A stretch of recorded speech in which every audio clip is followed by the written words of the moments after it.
Ah, goeie. Goeie. Zeg het eens. Waar ben je omgedwaande? Ja.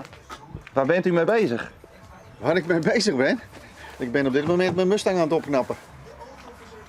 Oh, dus er zit een mooie Mustang onder dit Er zeil. zit een heel mooie Mustang onder het zeil, ja. Ja. En daar staat er nog één, maar dat is dan, die is al klaar, zeg maar. Maar dit is nog helemaal, je ziet het wel. Een beetje opknappen, zullen we zeggen. Maar het is nog lang niet klaar, want er komt een hele nieuwe binnenkant in, zeg maar. Maar Jo bent dus een echte Mustang-liefhebber. Ja, het begon allemaal met een Harley Davidson. Een hele tijd geleden. Ik denk al, even kijken, 20 jaar geleden zo'n beetje. We hadden we een club en zo, en een vriendenclub. En daar reden we allemaal mee en dat soort dingen. En Harley staat er nog steeds. En ik had mijn huis verkocht. En daar had ik wat centje voor over en dat zag ik langzaam slinken. Ik dacht, als ik nu die auto niet koop, dat was dan die andere. Dan komt het nooit meer. Dus toen heb ik een 73er Mustang gekocht. En ja, dat was ook heel erg leuk. Je kreeg zoveel duimpjes van mensen en altijd positieve reacties. Maar ik snap wel dat als je hierin rieden, dat de meesten wel even sjuggen. Dit is een kaakopener, zullen we zeggen. Vooral voor kindertjes die dan zeggen reffen en met een mobieltje snel pakken. We zijn een keer gaan kamperen in Duitsland ermee. Dat was helemaal niet de bedoeling, want we zouden alleen maar in de omgeving blijven. Hè, want dingen uit 1 op 5.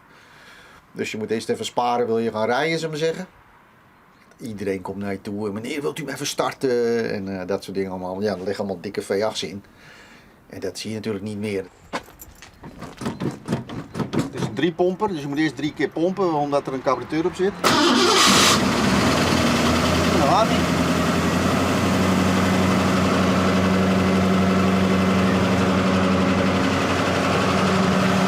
Zoals je ziet is hij redelijk stil.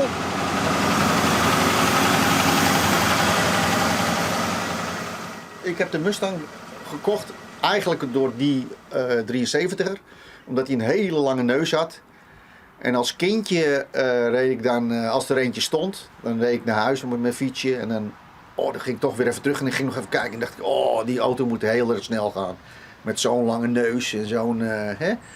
En dat was natuurlijk niet zo, want die auto's lopen niet uit een 160. Maar dat wist ik helemaal niet natuurlijk als kind. En daarmee is dat blijven hangen, denk ik. Ik vond dat de mooiste auto, zo'n beetje. En hoe lang doe je deze opknapprojecten nog? Nou, dit gaat wel een jaar duren, ben ik bang. Ja, het is niet zomaar af. En ik ben huisschilder, dus ik schilder eigenlijk in de zomer de hele jaar zo'n beetje het meeste in Almere. En ook al hier in de omstreek komt het ook steeds meer. Dus in de winter lig je toch meer stil. Hè? Mensen doen vaak hun eigen huis binnen gewoon zelf. En ja, daardoor krijg je wat tijd voor projecten als dit. Hè? Dan kan je toch nog een beetje centjes verdienen, want ja, dit wordt meer waard. En zo is het een beetje ingesprongen, zeg maar. En Mustangs kan je alles van krijgen nog steeds. Van alle oldtimers is dat de beste auto die je kan kopen, waar je alles van kan kopen, zeg maar. Alles is te krijgen, ja. Dus. Een heel soort successen, mooi. Ja, dank u. Ja.